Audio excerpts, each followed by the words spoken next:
Warning. Wait, mate, will you shut your fucking noise? Don't watch if easily offended, because I am going to rip the piss. Hi, it's Tommy. Gotta love me. Hi everybody, it's Tom, and I am back and better. We're going to try something new today because someone said I should try it and give it a bash. So, as normal, being who I am, who am I to say no, people? I will give it a bash. If I like the sound of it, I'm going to rip it. The new show is going to be called, I'm going to be doing this once a month, and it's going to be called Crap News from Around the World. Right, let's waste no more time. Let's go straight into the first clip. Another medieval artwork has fallen victim to an amateur restoration project in a Spanish church, leaving experts and community leaders furious. A local handicraft teacher was commissioned to restore the 16th century statue of St. George inside a church in the town of Navarre. But the finished product has been compared to a fairground carousel figure, a lead soldier, and blasted as barely recognizable. The statue of St. George and the dragon takes pride of place in the church of San Miguel de Estella, in Navarre. It is believed to date back at least 500 years and shows the saint in his armor mounted on horseback with the dragon below. Conservationists say the restoration should have been tackled by an expert, but was apparently undertaken by a small art school at the request of the local priest. It's been slammed as an init or puppet after the treatment allegedly included sanding, covering the surface with plaster and then repainting in only uniform colors, especially on the face. Experts will now study the suspect restoration to see if it is irreversible or damaged forever. From what I can gather on that, I don't know if the priest should be blamed for it or the actual teacher artist that should be blamed, that he paid to do it or got to do it. You know what I mean? But all I can say is he literally fucked that up. I mean, that's one of my favourite saints. So yeah, I'm going to moan about it. I mean, St. George and the dragon. And you just fucked it up, brother. Big time. You should be ashamed of yourself as a teacher. You've ruined a great piece of art there, man. Now you better pray to the Almighty that someone can fix that problem. I mean, why would you hire an art teacher to do it? Why wouldn't you hire an expert? You know you're looking at a piece of history there that stood the test of time, almost. I mean, alright, it needed repairing. Hire someone. I've got no sympathy for anyone. All I'm saying is now they're going to have to pay someone who knows what they're doing to really sandblast the shit out of that and try to fix his mistake. I mean, who was the person they hired to do this? Was this the same person who did the Ronaldo statue? Matter of fact, let's take a look at that again, actually. Oh my God, I'm actually looking at the actual statue now of Ronaldo. The guy who was making this obviously must have been stoned off his tits. I hope Ronaldo is suing. That's all I can say. I mean, I've seen it before, but I've got to see it again, and I want people to see it. If you haven't seen it, this will be your first. And it's saying here that the guy who did the statue was given a second chance to redo it. I mean, I'd probably say it looks better than the first one, but I'm going to stick my neck out and say, sorry, he did a fucking shit job on the second one too. Right, so we're going to start this next one now. Let's see what this one's all about. But we're going to begin here at 4:30 with a strange story involving the Fanatic, a hot dog, and a head injury. On Monday, the green mascot shot a free meal high into the stands with his iconic cannon, hitting a Montgomery County woman square in the face. And here's a sentence I never thought I'd say, but if you thought a bun and a sausage couldn't really hurt anyone, frankly, think again. Action News' Sarah Bloomquist live in Plymouth, meeting this afternoon to explain just what caused all this damage. Serious injuries here, Sarah. Yeah, Brian, I mean, trust me, this is not what Kathy McVeigh wanted to be known for. Monday night at the Phillies game, she got hit right between the eyes by a hot dog fired from the Fanatics hot dog cannon. The injury's bad enough she got sent to the emergency room. Now she has a message for other Phillies fans. Oh my gosh, I never thought a hot dog could hurt. Kathy McVeigh did get hurt, and by a hot dog. It just came out of nowhere. It was like, I don't know if you people have not heard the story about the girl at the baseball game where she got literally shot in the face by a bun and a hot dog, straight in her face. I texted her right between the eyeballs, give her a beautiful little shiner and like a bit of damage around the nose and the eye. I mean, she looked pretty bad actually. I mean, I'm not going to actually slag her off too much, but poor cow looked like she actually did get a nice shiner there. Well, it just goes to show you, who says it doesn't rain cats and dogs? Because she got a doggy right in the face. Well, next time, love, learn to open your mouth. It wouldn't hit you in between the eyes, would it? You know what I mean? That's what she said. On a good message, I mean, it was obviously a good shot. I mean, it just goes to show those cannons do fire hard. That's what she said. Imagine if there was a ball in there. That's what she said. Michael, please. Would have knocked the old cow out. But I bet she got well and truly sorted out after the game. Started firing hot dogs, real hot dogs, into the stands. A longtime tradition, just like in this YouTube Ooh, look video. at the size of that, man. I bet he loves firing that. Keep in mind, the Fanatics hot dogs are wrapped in duct tape, and one landed squarely between McVay's eyes. And then next thing I know, he shot it in our direction, and bam, it like hit me like a ton of bricks. My glasses flew. She says she couldn't catch or swat it away because she has a shoulder injury that requires surgery in the coming days. That night, she ended up in the emergency room to make sure she didn't suffer a concussion. Nothing's broken, thank God, but you know, it's gonna be, it's sore, it's very sore. Kathy McVay loves the Phillies and doesn't plan to take legal action, but she does have a message for fans. Just to be aware, you know, because you never know. Oh, well, she's definitely a fan because she doesn't want to take any legal matters, which is good on her. But I bet you any money they probably slipped her a couple of bucks there and then free tickets, season tickets, because they would just to shut her up. You know what I mean? Round 3 people get to the 3rd show.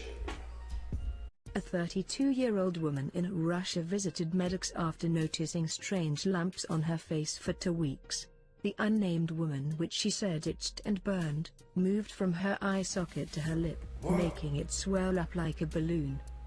She had first noticed a small bump beneath her left eye. What the fuck is that? Later it had moved of its own accord to the top of her eye, just above her eyelid.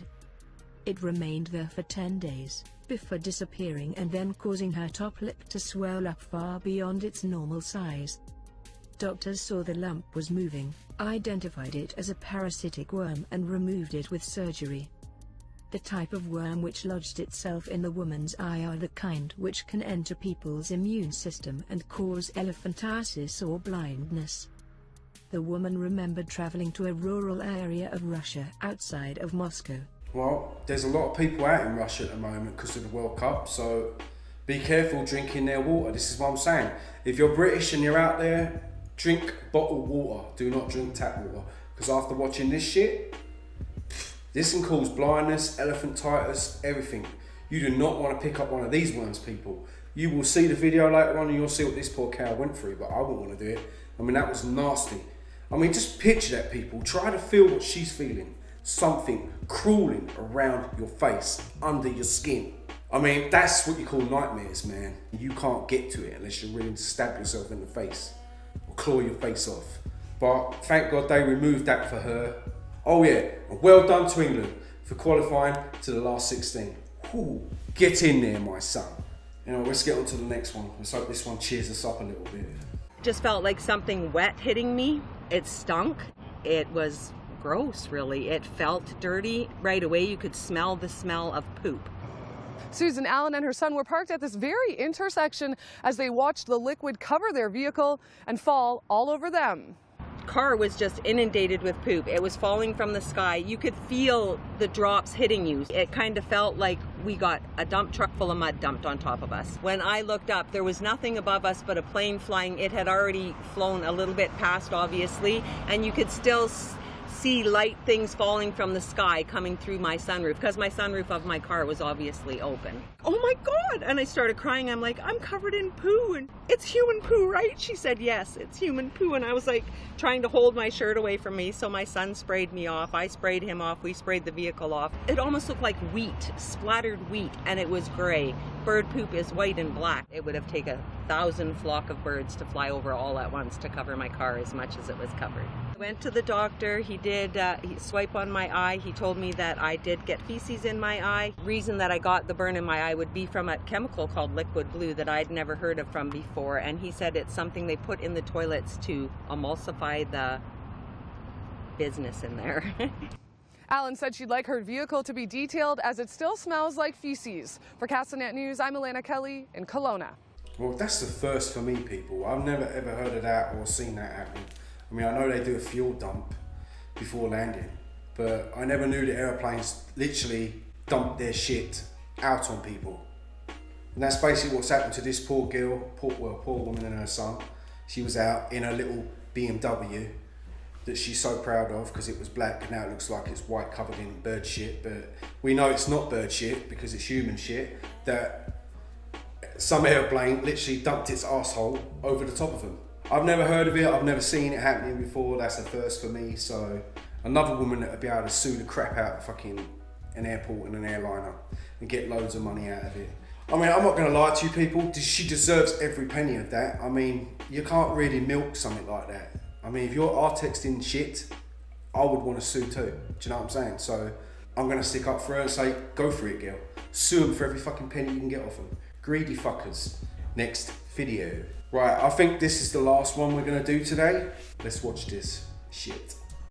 Now to an Eyewitness News exclusive. A man makes a disturbing discovery during a Father's Day meal in Queens. When he asked for a receipt for his order, he saw this message along with the usual meal request. It said, please spit in it, too. What? Eyewitness News reporter Stefan Kim spoke to the customer and the manager at that popular restaurant. On a scorching hot summer night, what's better than a cold brew? Pair it with a juicy burger, cheddar cheese, well done, toasted bread, and please spit in it too. Don't forget the mayo.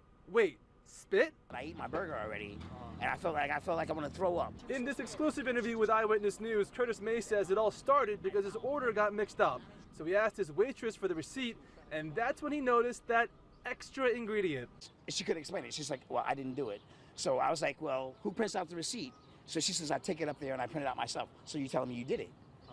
So why are you lying about it? So she says, she just walked off. The Seacliff man says he was being treated to a Father's Day dinner by his daughter and granddaughter at the Bohemian Hall and Beer Garden in Astoria when it happened. He says the evening started off pleasant. She was very nice. She came up to the table. Hi guys, how you doing? May says the manager fired the waitress immediately and he got a refund, of course. He's like, well, how can I compensate you? I was like, you can't. I mean, how can you compensate someone spitting in your food? And you already ate this. And I ate this already. The manager tells Eyewitness News he had never had a problem with this employee before. Food service, he says, is a stressful job, but it was unacceptable. He adds that it's very unlikely a cook actually spat in the burger, but he understands why the customer is upset. By the way, the Bohemian Hall and Beer Garden has an A rating from the Department of Health. In Astoria, Stefan Kim, Channel 7. Man, that was messed up. And that was disgusting and sick. This guy goes out for a meal on Father's Day with his daughter and his granddaughter, sits down, orders a nice meal. I don't know what he obviously said to this waitress or did to this waitress, and he ate the burger, you know what I mean? How disgusting is that? And then the manager said that he fired the bird, which is hard to believe. I bet she never got fired at all, and I bet she's still working there now. I mean, you don't just want to fire the bird that said put that on the receipt, you need to fire the chef too, because he obviously was the one who spat in the burger, do you know what I mean? I'm telling you, mate, if I'd found out that you'd spat in my burger, I'm telling you, you'd be getting a little prezzy off of me afterwards. About 2 hours later, after I'd cracked out your shitty burger, mate, I'd have brought it back around to your restaurant and rubbed it in your fucking face. How about that? Because you're right there, bruv. How can anyone be compensated on that? Someone spat in his burger, he ate that guy's phlegm, spit. Now this guy's got to go and be tested. I wouldn't take that chance, you know what I'm saying? If someone spat in my burger or did anything in my drink, I'd be going and being tested, having blood tests done now. Do you know what I mean? Because you just cannot take that chance.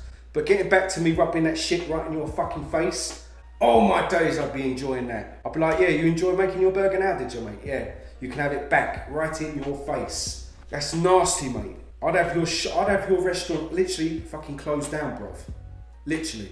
No one would ever go and eat there again. That's disgusting. You should be ashamed of yourself, especially on Father's Day. No one needs that. Not when he's been working hard all week and he decides to go and have a burger in your shithole of a restaurant to start with.